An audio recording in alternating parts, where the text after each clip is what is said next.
Hello guys, hello Cancer. Welcome dito sa aking channel, Kapalaran 888. Welcome. Alamin natin kung anong messages, vibration, gabay, energy para sa lahat.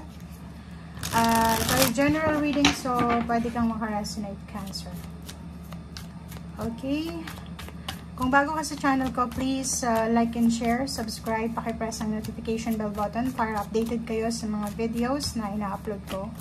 Cancer. So, ito ay para sa 2025 yearly tarot reading, general reading. Okay. Oops, sorry.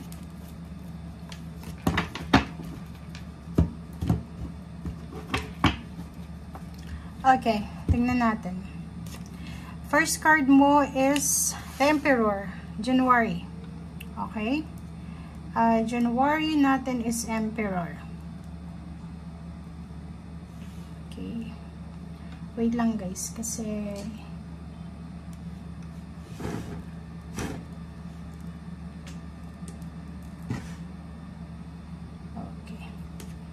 okay, January, Cancer. February, March, April, May, June, July, August, September, October, November, December. And sa ilalim natin, kunin natin yung energy mo. Ito ay 2025, ito ay 2024. Okay. Okay, so nakikita ko sir dito na siguro may mga Cancer dito na nagmamanifest sila ng 2024 ng sobrang victory and success. Pwedeng sa taong 2024, marami kayong nakuha na papuri. Pwedeng may anak ka na graduate, so maraming congratulatory messages ka na natanggap. Posibleng may na-promote sa pamilya, merong nag-housewarming, house blessings, maraming blessings dito na parang nagbigay sa'yo ng pride, 'di ba? Parang gano'n, siya yung nagiging, parang siya yung nag-boost ng pride mo. And for the month, for the year 2025, sinasabi ng baraha dito na Queen of Wands, freedom. So, yung nangyari sa'yo sa 2024, yung blessings na natanggap mo, is posibleng siya yung continuation na mangyayari sa 2025 na pwedeng magdala sa'yo ng freedom. So, kung ano yung natamu mo, nakuha mo ng 2024 na success, ay posibleng magdala sa'yo ng freedom. Okay? Freedom sa 2025. So, parang, for example, nakapasa ka ng board exam ng 2024, syempre pagdating ng 2025, ito yung magiging edge mo para makapasok ka sa mga trabaho, sa company, or sa kung saan pa man. Diba? Okay. So, yun lang yung example natin. Okay, so January natin is empowerment. Emperor cards is number 4, balance. So, sinasabi sa'yo dito, Cancer, na you are empowered, you are powerful this month. So, parang nakikita ko sobra-sobra yung confidence level mo dito. Parang nakikita ko sa'yo dito na sobra kang confident. Okay? Confident ka sa kung ano yung pinaplano mo, na alam mo na 4 years from now, makukuha mo kung ano itong gusto mo. Parang ganun. Atong Emperor na to is nagsasabi sa'yo na since may empowerment ka na makukuha this month, iwasan mo din yung, kasi yun yung tendency ng Emperor is minsan yung blessings natin is nilalagay natin sa utak natin na nagiging mayabang tayo. Mag-iingat ka dito kasi pwedeng magkaroon ka ng temptation na gano'n, 'di ba, na makalimutan mong tumapak sa lupa. Pero maganda to kasi posibleng mayroong mga salary increase, recognition, rewards, awards, higher position, higher honor, parang ganun. Okay? And next is February natin is the Hermit. Dito sinasabi na meron kang kailangan pagdesisyonan pero medyo naguguluhan ka. Okay? So, medyo magulo ito na buwan. Parang kailangan mo ng liwanag. So, ngayong buwan, huwag kang magdedesisyon agad-agad ng hindi mo pinag-iisipan.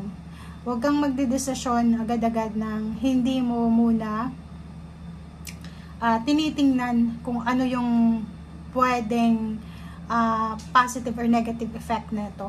Okay? So, it's either decision making to sa hinahanap mo yung direction mo. Kung anong direction ka pwede, left or right, or sa middle, or sa back, parang ganun. So, pag-isipang mabuti, spend time na pag-isipan yung mga choices, option, and decision making. And for the month of March, nakikita ko yung 10 of Pentacles dito, lump sum of money. So, pwedeng may matatanggap kang lump sum of money, okay? Mga tens, hundreds, thousands, millions, parang ganun. Possible to. So, it's either makakatanggap ka na inheritance, payments, payouts, family heritage siya. So, hindi lang ikaw, pwedeng isa sa kapamilya mo, ang biglang yaman, biglang milyonaryo, biglang bilyonaryo, parang ganun kayo to. Okay, and for the month of April, ang April mo is 5 of Swords. Mayroon kang kailangan na alisin, mayroon kang kailangan na isuko. Okay, so ibig sabihin, may mga bagay-bagay na kailangan ng alisin, i-declutter. May mga sitwasyon sa buhay mo na kailangan mo nang let go. May mga relationship, may mga battles ka, may mga pinaglalaban ka, inner battles or sa kung ano man na pinaglalaban mo sa buhay. Kailangan mo nang timbangin siya. Okay? Pag-isipan mo kung worth it ba tong relationship na to? Worth it ba tong ginagawa ko, itong trabaho ito, or pa man. And Page of Swords, ang ganda na itong Page of Swords kasi sinasabi sa'yo na maraming balita kang matatanggap. Maraming good news, maraming mga bagong tao na posibleng pumasok sa buhay mo na pwedeng magdala sa'yo ng pag-asa. Pwedeng magdala din sa'yo ng inis. Okay? So, mag-iingat ka. And for the month of June, ako travel. Merong travel, relocation, or pwedeng abandoning the situation. Kasi itong May mo, pagdating ng May, ang daming chismis dito, maraming mga triggers or mga emotional blackmails ka na matatanggap. 'Di ba? Yung guilt mo ay sobrang focus ngayon. So, pwedeng pagdating ng May, maraming chismis, maraming sama ng loob ka na mararamdaman. So, pagdating ng June, kailangan mo nang i-let go tong mga sama ng loob na to. Huwag mo nang dadalhin pa sa second half ng taon. Okay? Merong relocation, may travel, merong bibili ng plane ticket, bibili ng sasakyan, or ano pa. Basta marami itong movement and travels. Okay, and pagdating naman ng July, ang July energy mo is napakaganda kasi posibleng may naipon kang pera dito. Okay? Pwedeng pagdating ng July, bibilangin mo yung perang naipon mo for 6 months or siguro for the month of July, sobra kang magiging matipid kasi may kailangan kang pag-ipunan. And pagdating naman ng August, it's a celebration. It's either family celebration, it's either community celebration, or anything na celebratory. So, nakikita natin dito pwedeng may house blessing, housewarming, reunion. Meron kayong isa-celebrate ng pamilya na posibleng napakaganda, prosperous, abundant, and then stable. Okay? So, nakikita natin na masaya, sobrang saya ng August mo. Or pwedeng nakikita ko na maraming good news kayong matatanggap tungkol sa pamilya, tungkol sa kadugo nyo, diba? So, yun yung nakikita natin. And pagdating naman ng September, same din ito sa Pisces. Nakikita ko na may hinihintay kang harvest season. Pwedeng naghihintay ka ng pera, naghihintay ka ng mga offer sa'yo, o yung mga trinabaho mo na, naghihintay ka ng bayad sa'yo. And pagdating ng October, merong mga wedding anniversaries, merong mga ikakasal, may mga relationship na magsisimula, magle-level up, merong partnership collaboration, is either business or relationship. And pagdating naman ng November, ang November mo is napaganda kasi isang major arcana to na Justice, same sa Pisces, panoorin mo yung Pisces kasi November din yun. Sinasabi dito na balance, okay? Balance, contract signing, documents, government papers, documents, and then nakikita ko sir dito na isang milagro to. It's a good karma, it's a good blessing, it's a good lahat siya, good success and prosperity. And pagdating ng December, nakikita ko siya dito, pwedeng may panghihinayangan ka. It's either relationship or it's either actions mo, may mga ginawa ka sa nakaraan, 2024, na pwede mong pagsisihan pagdating ng December ng 2025. Okay. So, tingnan natin kung ano yung messages pa na pwedeng para sa'yo.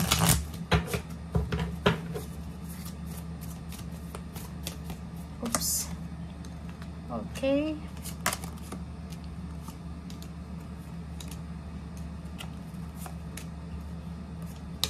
Okay, so January, February natin is humble with contentment.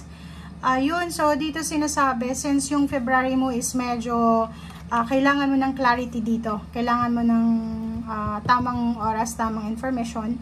So dito, maghintay ka. Kasi mas magandang maghintay. Huwag kang maging impulsive, aggressive sa mga decision making. Kasi pwede kang magkamali, pwede kang magsisi. And then, March and April natin is empower yourself. Number 29, 11, sa manifestation. So, gamitin mo kung ano yung meron ka sa ngayon. Okay? You are more able or you are more than able to handle the situation facing you. So, pwede mong, anumang sitwasyon, kasi, di ba, pagdating ng April, meron kang gustong i-give up kasi feeling mo hindi mo na kaya. Ito yung advice sa'yo ng barahan na sinasabi, empower yourself. Okay? Hayaan mo ang sarili mo na maging malakas, okay? Kung ano yung capabilities mo, yun yung i-possess mo, okay? So, next naman is May and June. It's 32.5 total submersion. So, wag ka daw matakot, okay? Na ibigay lahat, okay? Ang sarili mo. Like, for example, kung halimbawa, sobra kang workaholic, sobra kang nakafocus sa future mo, dito sinasabi na ibigay mo yung, huwag kang matakot sa sasabihin ng mga tao kasi mayroong page of swords na parang maraming mga tao yung i-chismis ka na eto si Cancer masyadong aggressive, masyadong anong tawag dito, mataas yung pride, mataas yung ganito ganyan. So dito sinasabi, hayaan mo lang, basta ibigay mo yung 100% na energy mo and oras sa kung ano mang ginagawa mo. Okay? Ignore the noise, ignore the negative thoughts, negative emotion, outside forces or anything. Dito sinasabi, huwag kang matakot na ibigay kung ano yung dapat ibigay mo sa sarili mo. Okay? Kung gusto mo ng tagumpay, ibigay mo yung lahat ng makakaya mo. And July and August is number 13 for gliding through currents. So, dito sinasabi na posibleng marami kang mga haka-haka, di ba? So, dito sinasabi na kung gusto mo ng diskarte, lalo na sa pera, kung dati ay sobra kang matipid, pero hindi ka nakakaipon, kailangan mong baguhin yung diskarte mo sa ngayon. Okay? So, yun, kailangan mo maintindihan na minsan, kailangan nating baguhin kung ano yung diskarte natin sa buhay, or yung huwag tayong masyadong nakafocus lang sa isang diskarte. Okay? So, pwede yung trabaho. Kung gusto mong maging maunlad talaga, huwag ka lang mag-focus sa isang trabaho. Kung gusto mong mag-business ka pa. Okay? So, September and October, number 12, 3, replacing what was lost. Okay? So, dito sinasabi na for the month of September and October, you have the opportunity to start new. Diba? Magsimula ulit. Ibalik yung dati. Like for example, relationship. Kung halimbawa na yung relationship mo na intimate or relationship between your family and friends ay hindi naging maganda for the past months, ngayon daw may oportunidad ka para makapagsimula ulit. Okay? Kailangan mong gumawa ng bagong perspective or outlook, and dito sinasabi na may abundance na parating sa buhay mo. Okay? Pwedeng bagong relationship, bagong anak, bagong partnership, harvest, good harvest, or good fortune. And November and December is 16, inner desire. So, sinasabi sa'yo, wag kang manghinayang sa mga bagay-bagay na nawala sa'yo. Wag kang manghinayang sa mga plano mo na hindi natupad. Set some intentions, okay? Kasi sinasabi sa'yo dito na ang November mo and December ay yan yung buwan na papasok ka sa phase of prosperity and abundance, or pwedeng sudden windfall. Okay? So, yung goals mo ay within reach na siya. So, yun. Nandito yung justice. Sinasabi na wag mong sayangin yung energy ngayong November and December, kasi ito yung time ng swerte mo. Good fortune, good luck, and sudden windfall. Phase of plenty. Ibig sabihin, ito yung panahon ng pagiging successful mo, or ito na yung panahon para ma-harvest mo yung lahat ng pinagpaguran mo, or ito na yung taon para makuha mo yung balance. Okay? So, yan guys ang sinasabi ng baraha. Maraming salamat and see you again. Bye!